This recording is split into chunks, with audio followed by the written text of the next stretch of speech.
नमस्कार, पेश आज का न्यूज पॉइंट में विज्ञान प्रकाश। हम बात करेंगे नरेंद्र मोदी की स्पीच की। तो रोज की तरह सबसे पहले मेरा पॉइंट इस प्रोग्राम में।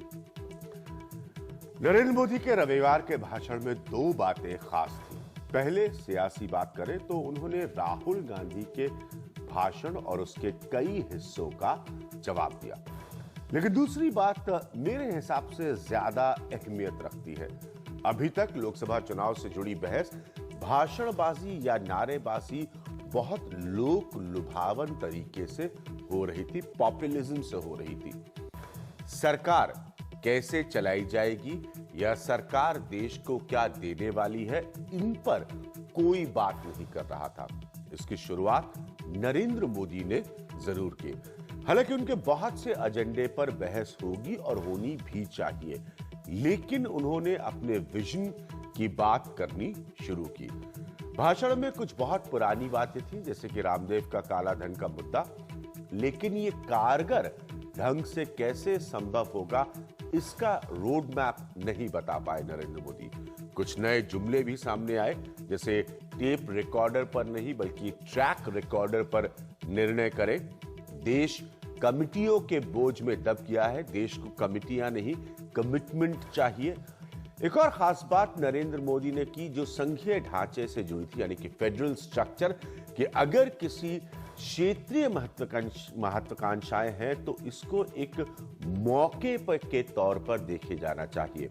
मतलब साफ है कि नरेंद्र मोदी एनडीए के बड़े स्वरूप की तरफ भी इशारा कर रहे हैं, क्योंकि उन्हें यह पता है कि आज की सियासत में ये क्षेत्रीय ताकतें किस तरह से सक्रिय। लेकिन जैसे मैंने कहा, नरेंद्र मोदी ने अपने एजेंडे को जरूर सामने रखा। मेरे साथ तीन खास मेहमान हैं। मेरे साथ पीयूष गोयल होंगे, जो कि भारतीय जनता पार्टी को रिप्रेजेंट करते हैं। आर्थिक मसलों पर खास तौर पर पीयूष एक पकड़ और सोच रखते हैं। मेरे साथ श्रवण जी मौजूद हैं, श्रवण गर्ग आप सब जानते हैं उनको, और संजय सिंह मेरे साथ मौजूद हैं, जो कि पॉलिटिकल एडिटर हैं फर्स्ट पोस्ट के। पॉइंट बड़ा क्लियर है कि अभी तक जो सारी बहस, श्रवण गर्ग मैं आपसे शुरू करूंगा, नारेबाजी और भाषणबाजी से हो रही थी। पहली बार कोई अंश ऐसा देखने में आया जहां पर गवर्नेंस, सरकार चलाने की बात हो रही थी। मोदी के भाषण को कैसे देखते हैं आप, श्रवण जी? देखिए, मोदी के भाषण को देखने के लिए दो नजरिए हैं। पहला नजरिया तो क्या कि मोदी विकास की जो बात कर रहे हैं, क्या उनकी ईमानदारी पर यकीन किया जाना चाहिए। उसका मुद्दा यह है कि उनकी ईमानदारी के प्रति संदेह दो कारणों से होता है।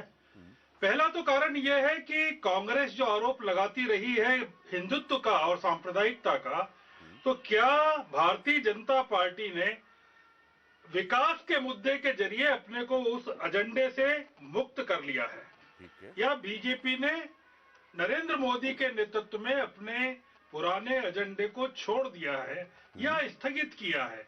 क्योंकि पूरा का पूरा मामला यह है कि नरेंद्र मोदी की जो छवि है वो चुनाव में काम करने वाली है, और उनकी छवि को लेकर अभी भी बहुत सारी, या कहें गलतफहमियां हैं या चीजें स्पष्ट होना बाकी है।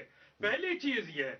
दूसरी चीज यह कि भारतीय जनता पार्टी के साथ जो उसके अनुषांगिक संगठन हैं, जैसे विश्व हिंदू परिषद है, इतना बड़ा संत समाज है, बजरंग दल है, दुर्गा वाहिनी है, और सबसे बड़ा तो यह है कि आरएसएस जो पीठ पर बैठा हुआ है। तो क्या इन सब का एजेंडा और मोदी का एजेंडा अलग अलग है? तो मोदी के विकास के एजेंडे के साथ इन तमाम संगठनों और आरएसएस का एजेंडा कैसे फिट होता है, पहली चीज।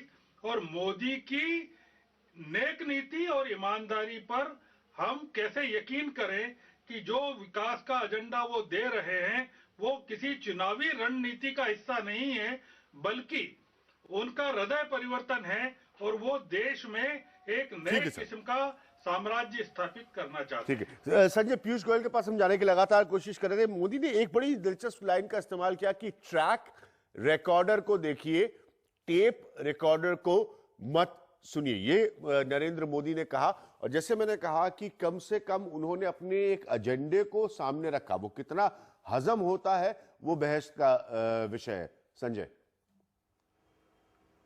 देखिए विज्ञान, ये ट्रैक रिकॉर्ड की बात जो है वो मोदी के लिए एक स्ट्रांग पॉइंट है। और जो टेप रिकॉर्डर की बात है, कई बार राहुल गांधी की स्पीच कई जगह एक तरह की रिपीट होती है और उनका गवर्नेंस का या पॉलिसी कमिटमेंट का कोई रिकॉर्ड नहीं है। एक चीज वो है जिस समय में उन्होंने ये कहा था कि ऑर्डिनेंस को फाड़ दिया जाए, या आदर्श वाले इशू पे उन्होंने कुछ बातें कही थी, और उसके बाद अभी आकर के उन्होंने कहा है कि आने वाले समय में वो राहुल गांधी ने भी कहा था कि किस तरह का वो भारत देखना चाहेंगे। उसमें उन्होंने 2-3 बात महंगाई की कही थी और कुछ जनरल बातें कही थी। मोदी उस चीज पे राहुल गांधी से काफी ज्यादा स्कोर करते हैं। दूसरी बात यह है कि नरेंद्र मोदी जब यहाँ पे आए थे नेशनल काउंसिल में बोलने, तो 2-3 चीजें थी जिसकी तरफ लोग और उनके काडर उनकी तरफ देख रहे थे। एक एआईसीसी का कन्वेंशन हुआ था जहां सोनिया गांधी राहुल गांधी का भाषण हुआ था। नरेंद्र मोदी को उस भाषण को रिस्पॉन्ड करना था और इस तरह से इफेक्टिवली रिस्पॉन्ड करना था जिसमें उनका काडर भी चार्ज हो और पीपल एट लार्ज जो उस चीज को देख रही थी वो भी इस चीज से कन्विंस्ड हो कि मोदी क्या कह रहे हैं। ठीक है।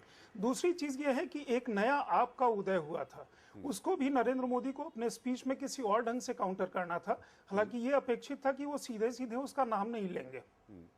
मोदी के भाषण के बाद वहां का जो मूड एंड माहौल था नेशनल काउंसिल में बीजेपी वर्कर्स का, वो काफी सरचार्ज था। तो एक जो सरचार्ज काडर है, अगर मोदी बनाम आप राहुल गांधी उस चीज को देखेंगे तो राहुल गांधी की ये कोशिश थी कि काडर को किसी तरह वो इंफ्यूज करें, जिसमें उन्होंने वर्कर्स की बात की थी और जो हम लोगों ने पिछले प्रोग्राम में उस बारे में बात की थी। ठीक है, मोदी के लिए आपने पॉइंट बड़ा स्पष्टता से रखा। तो एक चीज बिल्कुल क्लियर है कि मोदी ने अपने उस विजन को एक्सप्लेन किया। हम बहुत देर से पीयूष गोयल के पास जाने की कोशिश करें। पीयूष हमारे साथ फोन लाइन पर मौजूद है। मुंबई की ट्रैफिक की वजह से पीयूष नहीं पहुंच पाए हमारे साथ स्टूडियो में। पीयूष, इंपॉर्टेंट फैक्टर ये कि गवर्नेंस की बात की नरेंद्र मोदी ने। बहुत लोग सुनना चाह रहे थे कि नरेंद्र मोदी का अपना खुद का विजन क्या है, लेकिन जैसा कि श्रवण गर्ग जैसे पुराने जर्नलिस्ट इस बात को रेज कर रहे हैं कि क्या वाकई फिर हम समझें कि जो नरेंद्र मोदी कह रहे हैं गवर्नेंस का मुद्दा, सरकार चलाने का मुद्दा, यही है जिस पर भारतीय जनता पार्टी 2014 का लोकसभा चुनाव लड़ रही है। देखिए, आज जो जनता त्रस्त है वो मोटा मोटा 3 कारणों से है।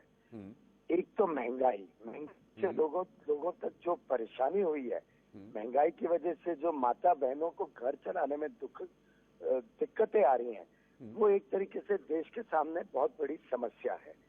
दूसरा है भ्रष्टाचार, जिससे लिंक हो जाता है कि देश की पूरी आर्थिक व्यवस्था कितनी बिगड़ी है, उससे लिंक हो जाता है गवर्नमेंट और प्रोसेसेस पे लोगों का विश्वास उठ गया है। और तीसरी बड़ी समस्या है अनएम्प्लॉयमेंट। लगभग 10 वर्ष तक ये आंकड़े कई बार सुना लेते हैं कुछ ना कुछ ग्रोथ के, लेकिन ये भूल जाते हैं कि आंकड़ों को पूरी जब पिक्चर में समेटते हैं तो पता चलता है कि 10 वर्ष में लोगों को कोई नौकरी नहीं मिली, कोई अपना रोजगार का कोई अवसर नहीं मिला। ये जो 3 समस्याएं हैं देश के सामने, मुझे लगता है मोदी जी ने इन तीनों समस्याओं को समझते हुए लोगों के सामने एक कल्पना रखी, एक अपना विजन रखा कि मैं किस प्रकार से इन तीनों को एड्रेस करूंगा। एक 45-50 मिनट के भाषण में, जिसमें जैसा आपके प्रीवियस पैनलिस्ट ने कहा, कई विषय टैकल करने होते हैं, पॉलिटिकल, इकोनॉमिक, पार्टी केडर्स को मैसेज, इलेक्शन की स्ट्रैटेजी, उन सब के बीच इतनी खूबसूरत तरीके से स्पेसिफिक एजेंडा रखा है मोदी जी ने कि मैं कैसी गवर्नमेंट चलाऊंगा, फेडरल स्ट्रक्चर को कैसे रिस्पेक्ट करूंगा, स्टेट्स और सेंटर के बीच कैसे तालमेल बढ़ाऊंगा, कैसे मेरी सरकार में करप्शन ना हो उसके लिए गवर्नेंस पे फोकस करूंगा।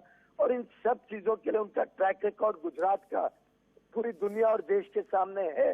उन्होंने जो जॉब्स क्रिएट करी गुजरात में जी, भारत की आपको जानकारी है कि नहीं, पिछले 5 वर्षों में जितनी जॉब्स क्रिएट हुई हैं भारत में, जितने अवसर नौकरी के या रोजगार के क्रिएट हुए हैं, उसमें 72% केवल गुजरात में है। और आज गुजरात में अनएम्प्लॉयमेंट देश में सबसे कम है। पीयूष, एक पॉइंट आपसे स्पेसिफिकली पूछना चाहूंगा, क्योंकि आप पॉलिटिकल इकोनॉमी और आर्थिक विषयों पर बड़ी समझ रखते हैं। जब नरेंद्र मोदी कहते हैं, और आइडिया बुरा नहीं है, इसमें कोई दो राय नहीं है, जब वो कहते हैं कि अगर इन्फ्लेशनरी टेंडेंसीज बढ़ती हैं या महंगाई की तरफ इशारा ज्यादा होता है तो हम एक तरह से एक ऐसा फंड बनाकर रखेंगे जो स्टेबलाइजेशन करेगा, यानी कि गरीब को फिर भी चीजें किसी अमीर से थोड़े सस्ते में मिलेंगे, अगर मैं इसको सरलता से पूछूं। लेकिन जब ये सब बातें कही जाती है, आपको पता है कि पिछली मनमोहन सिंह सरकार की अपने खराब फिस्कल मैनेजमेंट की वजह से कितना महंगाई के दबाव में आई। आपको लगता है इस तरह के आइडियाज कारगर हो सकते हैं? देखिए, आप ये अनियन क्राइसिस को ही ले लीजिए। अनियन क्राइसिस और अनियन के जब दाम बढ़े थे, तब मुझे लगता है कि अगर केंद्रीय सरकार और उनकी महाराष्ट्र की सरकार ने तालमेल से और ईमानदारी से कोशिश की होती तो बड़े ही आसानी रूप से हम अनियन प्राइसेस को कंट्रोल कर सकते थे, प्याज के दाम को। आज जरूरत है कि इस इशू को सप्लाई साइड से टैकल किया जाए। अनियन की प्रोडक्शन कम नहीं हुई थी भारत में, प्रोडक्शन तो उतनी थी, शायद 1 मिलियन टन ज्यादा थी लास्ट ईयर से, लेकिन प्रॉब्लम थी उसकी डिस्ट्रीब्यूशन में। एक कार्टेल जो महाराष्ट्र सरकार की, जिसको ब्लेसिंग थी, यूपीए, कांग्रेस और एनसीपी सरकार की ब्लेसिंग थी, उस कार्टेल ने अनियन की सप्लाई टाइम पे मार्केट में नहीं आने दी। ऐसे में किस सख्ती से सरकार काम करे, सरकार का अगर फंड हो वो क्विकली सप्लाई को एनहांस करे। मेरा तो राय थी, जब ये विषय चल रहा था, मैंने सरकार को कहा आप 10 प्लेन में अनियन, दुनिया में जिधर भी मिलते हैं जिस दाम पे, 10 प्लेन लोड अनियन लाके भारत के हर एक शहर, हर एक मेजर एरिया में डाल दो, एयरपोर्ट जहाँ जहाँ है, वो अनाउंसमेंट से ही दाम कम हो जाएंगे। वो अनियन आए नहीं आए, वो अनाउंसमेंट से सब ऑर्डर अपना काम। ठीक है, मैं ये दिलचस्प बात है। मैं लेना छोटा सा ब्रेक, उसके बाद संजय सिंह और श्रवण गर्ग साहब के पास वापस आऊंगा। इसीलिए मैं कह रहा थोड़ा सा समझिए इस बात को।